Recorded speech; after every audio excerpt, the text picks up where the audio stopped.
Do you think that there's a need for a universal set of rules around AI development, and particularly in this case, its application to trade? Trade rules are technology neutral. And in fact, if you look at the WTO rulebook, many aspects of this rulebook are already directly relevant for AI.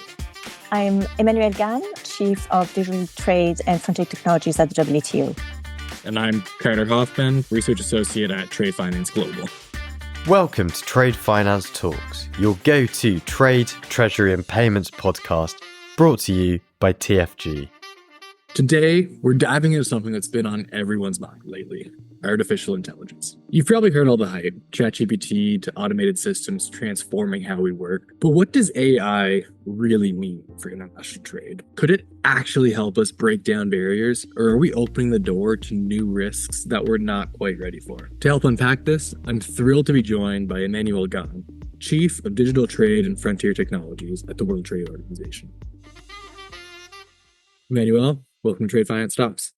Hi, Carter. Thanks for inviting me. Thank you. So before we get started, why don't we just start with a little bit of an introduction? So who are you, where are you from, and what do you do? So I work at the World Trade Organization in the Economic Research and Statistics Division. I've been doing a lot of work on digital technologies and frontier technologies over the last few years with a particular focus on international trade. I'm originally from France, but I've been working at the WTO based in Geneva for quite some time now. Thank you. So what we're trying to talk about here today is something that has been talked about a lot very recently in the news and everything. And a lot of people have probably heard of, and most people probably use something like ChatGPT, some kind of artificial intelligence tool. So could you give a little bit of a background about what AI is and what makes it unique in the context of trade? AI, or artificial intelligence, I say, it isn't just tech wizardry. It's a general purpose technology that is reshaping literally every aspect of our lives, from illness diagnostics to art creation and trade logistics optimization. What AI is, it really mimics human cognitive functions like learning, decision-making, problem-solving. And AI is unique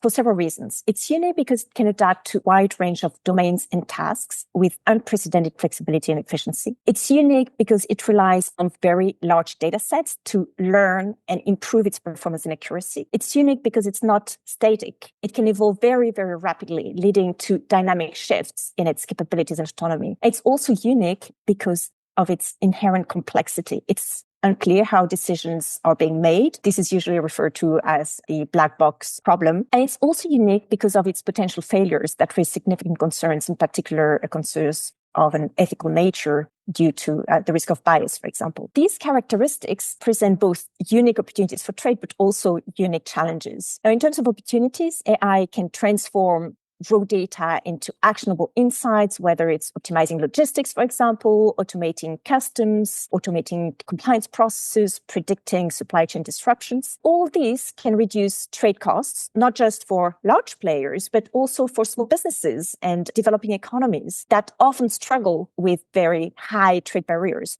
So the potential is huge. It's really significant. AI can reshape countries' comparative advantages. So new competitive advantages could emerge from factors like educated labor, digital connectivity, or favorable regulations, or even abundant energy, because AI is energy intensive. So economies with abundant energy, in particular renewable energy, may also gain a comparative advantage. But as I said, AI also raises unprecedented challenges. I already mentioned ethical issues and risk of bias. Now, a big challenge that we discuss in our recent report is how to regulate AI and ensure that it is trustworthy, meaning that it meets expectations in terms of reliability, security, privacy, safety, accountability. And why is it such a challenge? Because it changes over time. So regulating AI means that you're regulating behavior. You're regulating a behavior that is opaque, that can be used for civil and military purposes, and that raises ethical and societal risks. This is pretty complicated, and a very delicate balance needs to be found here. So in short, it's really a technology that is unique in many ways, that opens unprecedented opportunities, but also unprecedented challenges. You're talking a little bit there about kind of some of the human cognitive functions that it come in and help to augment. How can it be deployed in sort of service sector roles?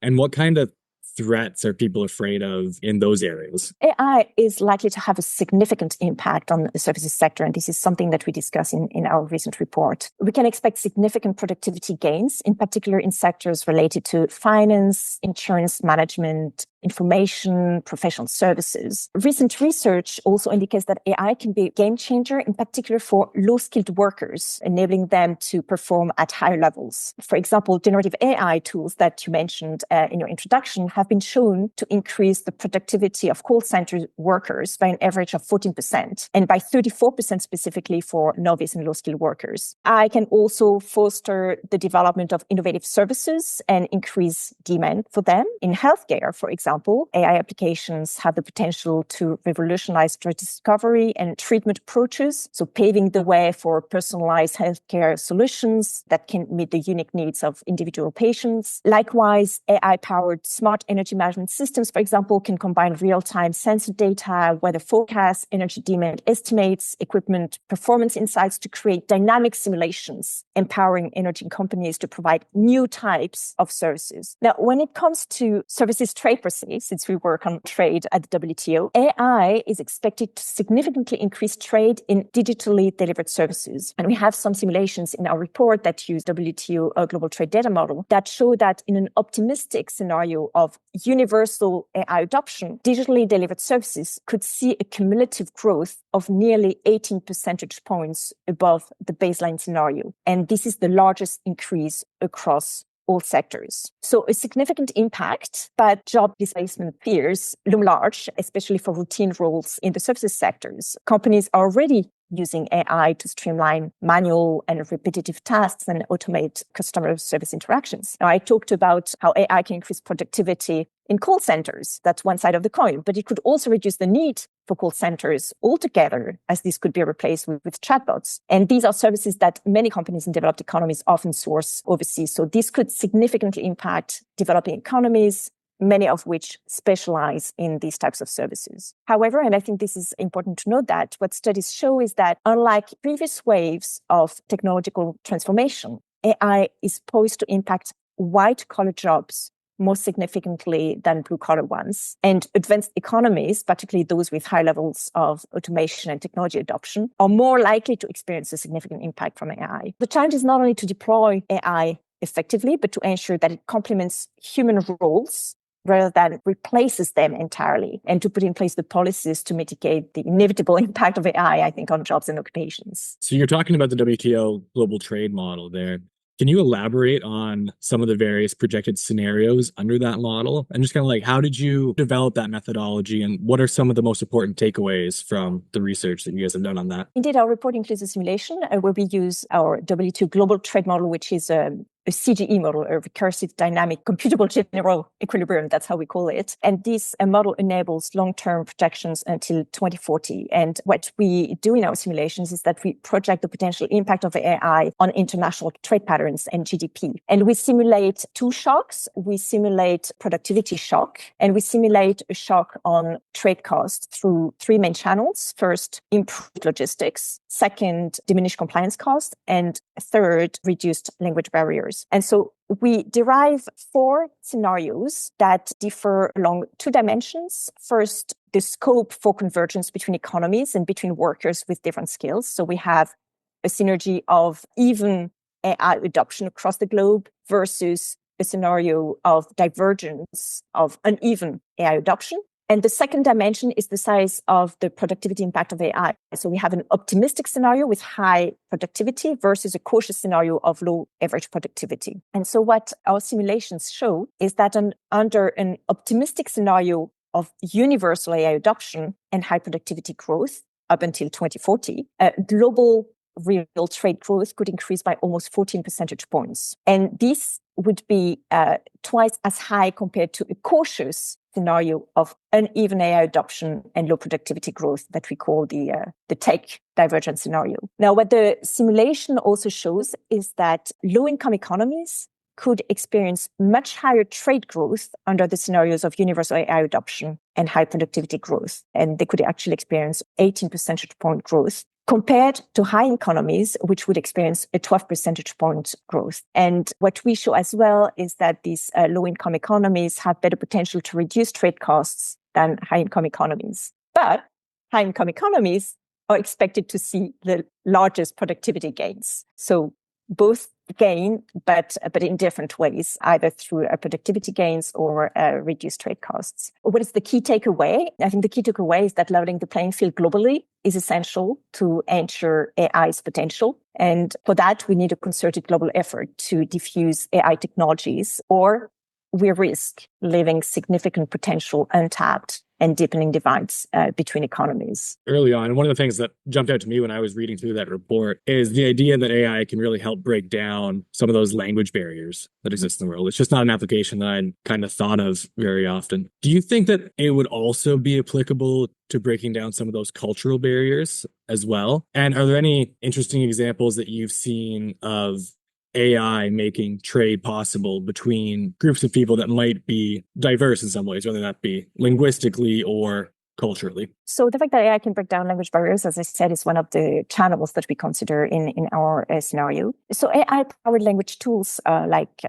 real-time translation, for example, is something that is out there that many of us actually use quite regularly. Such tools already enhance international trade by increasing efficiency and reducing misunderstanding. You have AI tools also like sentiment analysis or adaptive customer service platforms that are starting also to bridge cultural gaps, since you were referring to cultural divides. For example, you have e-commerce platforms that use AI to tailor shopping experiences to local customs. But back to your question about whether AI can tackle cultural divides. Now, culture is very complex and it's deeply rooted in history and context. It encompasses values, norms, expectations. These are things that AI may struggle to fully grasp or interpret. For example, if I think of trade negotiations, which we do on a regular basis at the WTO, it can help prepare for trade negotiations, but it may not be able to help you understand implicit cues, such as, for example, differing perceptions of hierarchy. So addressing cultural divides would actually require AI to understand and respect these nuances of cultural norms and values of perspectives. An important challenge in this respect is the fact that AI systems, as I mentioned earlier, are only as unbiased as the data they're trained on. There is a big risk of bias. So there's a risk of perpetuating stereotypes if they're not carefully managed. So therefore, developing AI to help bridge cultural divides requires really thoughtful design, diverse training data, and I think continuous human oversight to ensure cultural respect and inclusivity. Hey, enjoying this podcast? Hit that follow button for more. Done? Let's get back to it.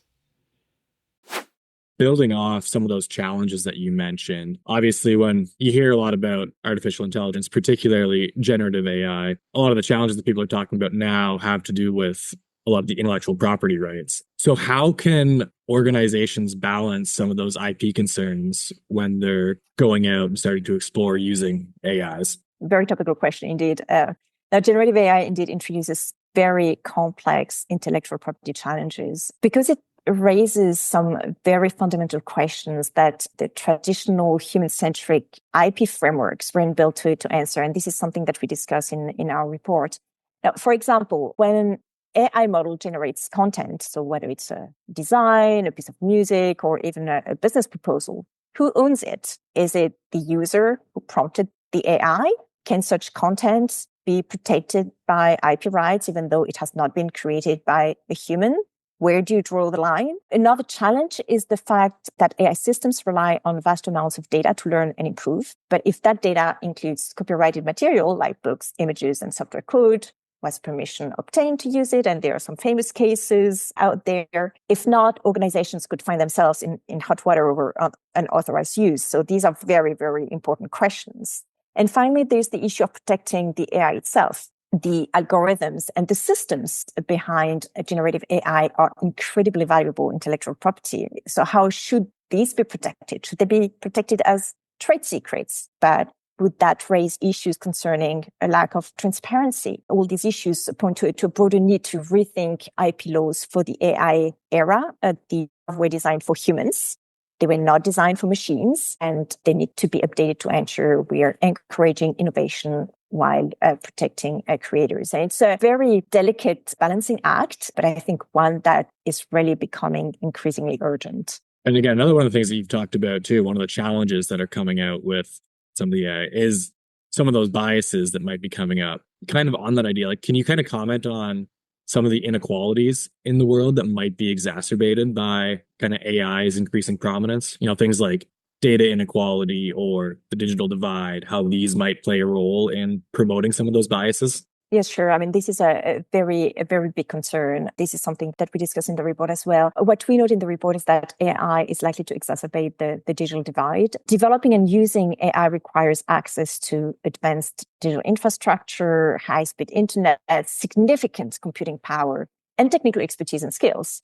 And many low-income regions lack these resources and skills, putting them at a disadvantage compared to wealthier economies. Now, what we show as well in the report, and we have some numbers on that, is that AI preparedness in both digital infrastructure and human capital is higher for advanced economies. And we see a significant divide in the number, for example, of AI patents that are being filed, with a few countries clearly ahead of the others, with significant divide as well in terms of R&D investments, skills. And this coupled with the high concentration of the AI value chain with key players like NVIDIA, TSMC, or ASML that control basically 80% of the market, raise significant concerns about equity and access. Now, you mentioned data inequality. This is another elephant in the room because AI systems, as I already said, rely on vast data sets, and control over these resources is concentrated in a few large economies and corporations. And so only a few players control the rich data sets actually fuel AI. So without cooperation to address these issues at a global level, the gap between AI haves and have-nots is likely to grow wider. I feel like for a lot of us, it's not surprising that a lot of those developments have come out of a certain set of rich countries in the world. Are there any regions that you've seen that have kind of surprised you with their openness to incorporating AI into a lot of their trade habits? Now, we see AI being tested in trade in virtually all regions, but we're just talking now about the digital divide, which is particularly pronounced in regions like Africa. So let me focus on this region. We see countries like Kenya, Nigeria, Rwanda, Tanzania, Uganda, and many others leveraging AI in sectors such as e-commerce, financial services, supply chain management, agriculture, healthcare, education, to name just a few. Just to give a few examples, I mean, you have Jumia, which is like a leading e-commerce platform in Africa, for example, that employs AI to analyze customer behavior and preferences. You have tech-enabled logistics platforms, a big one that is headquartered in Nigeria, for example, that has operations over several African countries, that connects cargo owners with truck owners to streamline the process of moving goods across continents. You have Ubongo, Tanzanian social enterprise that leverages AI-powered platform to deliver personalized educational content to children across 44 African countries, enhancing literacy and numeracy. Is it surprising? Well, maybe. It's definitely inspiring. That's what I would say. Beyond AI tools being developed by the private sector, we also see movement on the policy front. And this is, I think, something that needs to be flagged. So when it comes to Africa, for example, there's the Digital Protocol of the African Continental Free Trade Area that was adopted in February 2024. And it includes a specific article, it's Article 34, about emerging technologies and innovation, in which the parties to the protocol agree to facilitate the adoption and regulation of emerging advanced technologies, develop governance framework for the ethical, trusted, safe, and responsible use of emerging and advanced technologies. So things are moving both on the side of the private sector, but also at a policy level. And we see an increasing number of governments also putting in place either AI strategies or legislation around AI. So with all of these different governments putting policies in place and all these different private actors kind of around the world making progress in this area, do you think that there's a need for a universal set of rules around AI development, and particularly in this case, its application to trade? Trade rules are technology neutral. And in fact, if you look at the WTO rulebook, many aspects of this rulebook are already directly relevant for AI. For example, the WTO Information Technology Agreement, that we call the ITA, eliminates customs duties on critical products in the AI supply chain, such as machine tools used for manufacturing printed circuits and data processing machines. We also have the GATS, the General Agreement on Trading Services, that underpins the cross-border provision of services that are necessary for data storage and processing and are a vital part of AI development. But what we show in our report is that there is an increasing fragmentation of the regulatory landscape due to the increasing number of domestic, regional, and international initiatives that prioritize different policy objectives and also a fragmentation due to the design of some of these measures to either promote the deployment of AI or to mitigate its risks. So we've seen the creation of a sort of a spaghetti bowl of approaches. And what we urgently need is cooperation to promote regulatory convergence. And we believe that the WTO as a global forum for cooperation, dialogue, and exchange of good practices can play an important role in this respect in fostering global convergence. Now, do we need to adjust current rules or do we need new rules? I think this is something for our membership to decide, WTO members. But what is certain is that AI raises very complex issues and difficult questions that we cannot afford to sidestep. So it's important that we reflect on these issues and questions to prepare ourselves for the challenges to come, and that we think about the possible implications of AI for regulatory frameworks and trade rules. Yeah, and it seems like a lot of the questions that it's bringing up seem to change. There's new questions every few months that come up as the technology advances and all of those sorts of things. So Indeed. To ask you an impossible question, if you were to look 10 years into the future, what do you think the trade tech landscape is going to look like in 2035? But I think, trade tech, in the next decade will probably be defined by hyperconnectivity and automation. I mean, this is really the trend that I see. Imagine AI-driven supply chains where predictive analytics minimize disruptions. Think about autonomous shipping fleets seamlessly navigating global routes, blockchain and AI being combined to create transparent and secure trade ledgers. This trade also could flourish as virtual reality enables immersive cross-border collaborations. There are a lot of things that we can think of in the way trade tech could evolve over the next decade. But I think this vision depends on proactive policymaking today, and without equitable access to AI technologies and global regulatory alignment, the future of trade tech could be marked by uneven growth and increased fragmentation. So the choice is ours. There you go. Sounds like we have a lot of proactive policy making to get so that we can reach that hyper-connected digital trade space in the future. That was Emmanuelle Ganne, Chief of Digital Trade and Frontier Technologies at the World Trade Organization. Emmanuelle, thank you for being here. Thank you very much.